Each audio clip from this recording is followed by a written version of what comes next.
Los grupos islamistas suníes son sobre todo de carácter endógeno, doméstico, la mayor parte de ellos sirios, a excepción quizás del autoproclamado Estado Islámico que procede de Irak y cuenta con una fuerte financiación de los países del Golfo Pérsico, sobre todo Arabia Saudí, de Qatar, de los Emiratos Árabes Unidos y también por supuesto de Turquía, que es otro actor clave, ¿no?, para entender la pujanza de estos movimientos. Muchos de ellos tienen una agenda sectaria, sobre todo el Frente al-Nusra y también el ISIS, pero bueno, hay actores también salafistas que lo que pretenden es imponer, ¿no?, un estado religioso dirigido por la Sharia, por la ley islámica, y por lo tanto tienen una agenda que choca frontalmente con lo que fueron los primeros llamamientos, ¿no?, de la revolución siria, que eran pues más libertades, más democracia y persecución, ¿no?, y final de ese régimen autoritario que perdura, ¿no?, desde el año 1970, cuando llegó Hafez al-Assad al poder, ¿no?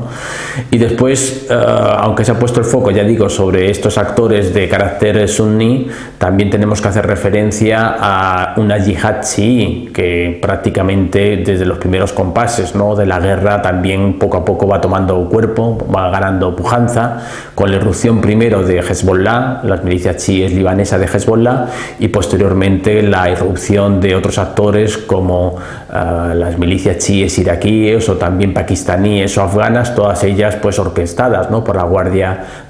Nacional iraní, que es de alguna manera la que moviliza, la que arma y también la que financia, ¿no?, todas estas milicias, que movilizan incluso casi más, ¿no?, componentes que los propios milicianos suníes, ¿no?, incluso pues el doble o el triple que de lo que ha llegado a movilizar el autoproclamado como Estado Islámico, ¿no? Entonces, bueno, se trata de saber quiénes son estos actores, cuál es su agenda,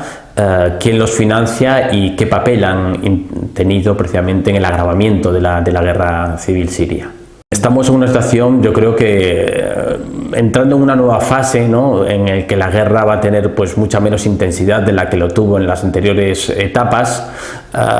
En algunas zonas pues del país hay un alto el fuego y parece que hay también una voluntad de los actores, ¿no?, por respetar cierto statu quo, ¿no?, es decir, que las zonas que controlan los grupos rebeldes y los grupos islamistas, pues más o menos, sobre todo en la zona de la frontera con Jordania o la zona de la frontera con Turquía, pues parece que van a permanecer en esas zonas, y lo que se está concentrando sobre todo ahora, ¿no?, es las ofensivas sobre el ISIS, ¿no?, que tiene su feudo en Raqqa, y al igual que en Irak con Mosul, pues está sufriendo pues una ofensiva en la cual pues parece que hay una alianza, ¿no?, de buena parte de los actores para combatirlo y para expulsarlo. Quizás la gran incógnita es saber qué va a pasar con esos territorios una vez que caiga el ISIS, es decir, si se lo van a repartir a partes iguales, qué parte le va a corresponder al régimen, qué parte le va a corresponder a los actores también kurdos, que probablemente tengan un papel significativo en esa ofensiva, y también si los rebeldes, ¿no?, se van a sumar a esa ofensiva, habida cuenta que ellos consideran que les podría desviar de los cuales son sus objetivos, y sus objetivos es ante todo pues combatir al régimen, ¿no? Entonces, bueno, poco a poco está claro que el régimen está ganando posiciones, está acabando con las bolsas, ¿no?, rebeldes en algunas provincias, y está pues incluso, ¿no?, desplazando a la población y a los combatientes hacia esas dos grandes zonas que todavía controlan los rebeldes, sobre todo la frontera con Jordania, ¿no?, la zona de Dera, y la frontera con Turquía, la zona de Idlib, y falta, ¿no?, también un mayor compromiso de la comunidad internacional, que tampoco parece tener excesiva prisa, ¿no?, por acabar la guerra siria, a pesar de que ha tenido un elevadísimo coste en términos humanos, que ha provocado una catástrofe humanitaria con cerca de 6 millones de refugiados en los países del entorno, con otros 6 o 7 millones de desplazados internos, es decir, que prácticamente la mitad de la población siria se ha visto obligada, ¿no?, a abandonar sus hogares, pero a pesar de esas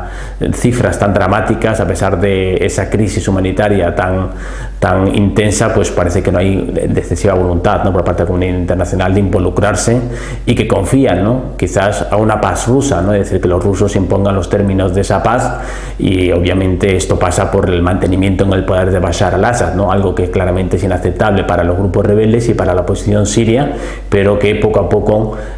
dentro de la comunidad internacional pues cada vez no hay más aceptación, ¿no? Sobre todo a la hora, ¿no? de aceptar a Bashar al-Assad como un mal menor, y sobre todo pues un mal menor si lo comparamos con grupos yihadistas, ¿no? como el ISIS o el Frente al-Nusra.